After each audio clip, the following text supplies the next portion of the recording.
रितेश नाम का एक आदमी रहता था। वो अपने माता पिता के साथ रहता था। उसके पास व्यापार करने के पैसे तो थे, पर उसे पता नहीं चल रहा था कि कौन सा व्यापार शुरू करे। इसीलिए वो इस विषय में फैसला लेने के लिए अपने पिता के साथ चर्चा करता है। पिताजी, मुझे पता नहीं चल रहा है कि आपके दिए हुए पैसों से मैं कौन सा व्यापार शुरू करूं। अरे, उसमें क्या है, पकौड़ी का व्यापार शुरू करते हैं। पकौड़ी का व्यापार? हाँ बेटा, हमारे गांव में जलेबियों का, समोसे का, अचार का, पापड़ का ऐसे बहुत व्यापार है। तो तुम्हें कुछ अलग व्यापार करना होगा। गांव में जो व्यापार नहीं है, अगर तुम करोगे तो अच्छा लाभ पाने का मौका होगा। सिर्फ सादा पकौड़ी कौन खरीदेगा पिताजी? इसीलिए हम सिर्फ सादा पकौड़ी नहीं बनाएंगे।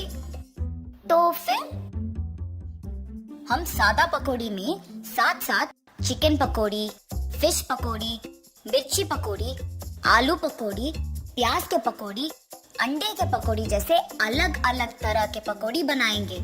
ऐसे हमारा व्यापार को बहुत लाभ मिलेगा। रितेश को अपने पिताजी के बात सच लगे, परंतु मुझे इतने प्रकार के पकौड़ी बनाना नहीं आता है ना पिताजी। मुझे भी तो बनाना नहीं आता। हम खुद इन सब के विधि बनाएंगे और इसके लिए तुम्हारी माँ भी सहायता करेगी। ऐसे कहकर रितेश के पिताजी रितेश को प्रोत्साहित करते हैं। फैसले के अनुसार पकौड़ी को बनाने के सामग्री रितेश खरीद के रसोई घर में इकट्ठा कर रहा होता है कि उसके पिताजी पके हुए अंडों को 2 हिस्सों में काट रहे होते हैं और रितेश की माँ पकौड़ी के लिए बेसन का मिश्रण तैयार कर रही होती है। बनाए हुए मिश्रण को 6 अलग अलग बर्तन में बराबरी से रितेश की माँ डालती है। रितेश के पिताजी पहले बर्तन में कटे हुए अंडे, दूसरे बर्तन में कटे हुए प्याज, तीसरे बर्तन में कटे हुए मिर्ची, चौथे बर्तन में कटे हुए आलू, पांचवें बर्तन में कटे हुए केले और छठी बर्तन में कटे हुए चिकन के पीसेस डालते हैं और फिर एक एक करके उन सारे अलग तरह के पकौड़ी को तेल में तलते हैं। रितेश जब पकौड़ी का स्वाद देखता है तो उसको बहुत स्वादिष्ट लगता है। फिर वो अपने पिताजी के बातों को सच मानकर पकौड़ी के व्यापार को दृढ़ निश्चय से शुरू करता है। ऐसे शुरू हुआ था रितेश की जीत की कहानी। 15 साल बाद वही पकौड़ी का व्यापार रितेश को सिर्फ अमीर ही नहीं बल्कि बहुत घमंड और कठोर बना देता है। दूसरी ओर रितेश के पिताजी को बहुत दिनों से ठीक से दिखाई नहीं दे रहा था और सुनाई भी नहीं दे रहा था। इसीलिए वो रितेश को चिकित्सा करवाने के लिए पूछने की प्रयत्न करते हैं, पर रितेश कभी उनको समय ही नहीं देता था।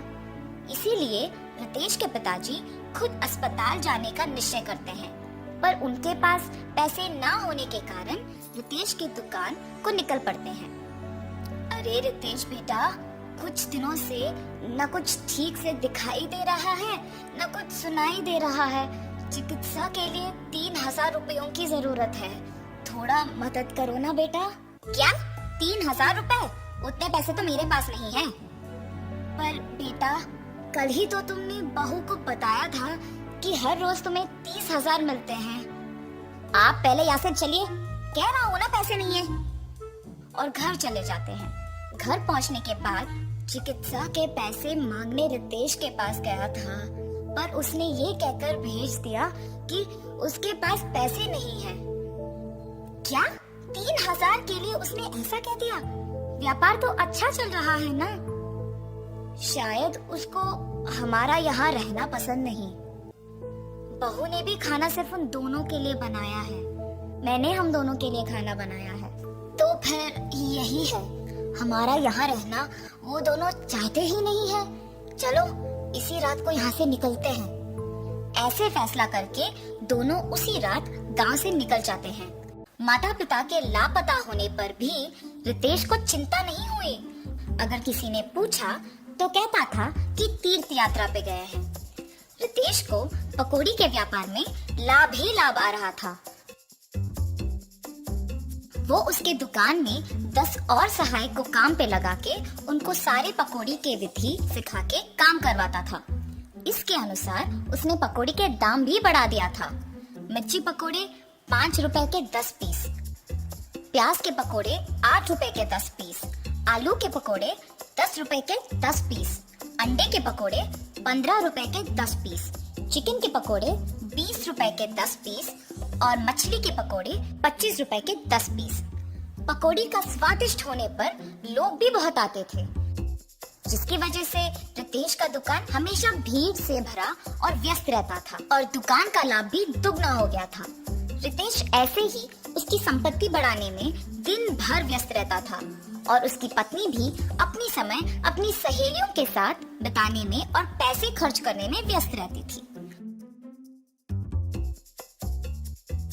और उनके बच्चों के साथ भी ज्यादा वक्त नहीं बिताती थी। बच्चों के देखभाल के लिए एक ताई को रख के वो चली जाती थी।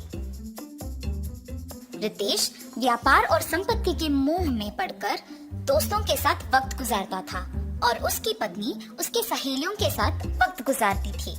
इस वजह से उनके बच्चे बहुत लापरवाही से पले बड़े। रितेश अपने बच्चों को अनुशासन से नहीं बड़ा कर पाया और अपने बीवी को उसके शौक से दूर नहीं रख पाया। अब रितेश के साथ प्यार से 2 बातें करने के लिए भी कोई नहीं था। उस समय में उसको उसके माता पिता की बहुत याद आती है। मैं कितना मूर्ख हूँ, प्यार से देखभाल करने वाली माँ और जिस व्यापार को इतने जिम्मेदारी से देखभाल कर रहा हूँ उसका मार्गदर्शन करने वाले पिताजी को मैंने अनादर किया है। न जाने वो कहाँ हैं, क्या कर रहे होंगे। मैं तुरंत उनको ढूंढ के घर वापस लेके आता हूँ। रितेश अपने माता पिता को ढूंढने अपनी कार में निकल जाता है। गांव में ढूंढते ढूंढते उसको अपने माता पिता गंदे फटे हुए कपड़ों में नजर आते हैं। ये देख रितेश भाग के उनके पास जाता है और कहता है, आप ऐसे कैसे? ये सब मेरा ही गलती है पिताजी, मुझे माफ कीजिए और कृपया मेरे साथ घर चलिए माँ। रितेश को अपने गलती का एहसास होता है और वो अपने माता पिता के साथ घर वापस आता है। अपनी पत्नी को बोलता है कि आज से जो भी होगा माँ के अनुसार होगा और व्यापार का सारा संपत्ति अपने पिताजी के हाथ कर देता है। रितेश सिर्फ सहायकों का और पकौड़ी के विधि का देखभाल करता है और उसकी पत्नी बच्चों का देखभाल और पढ़ाई का ध्यान रखती है। सुख संपत्ति और परिवार का प्यार पाके सब सदा खुश रहते हैं।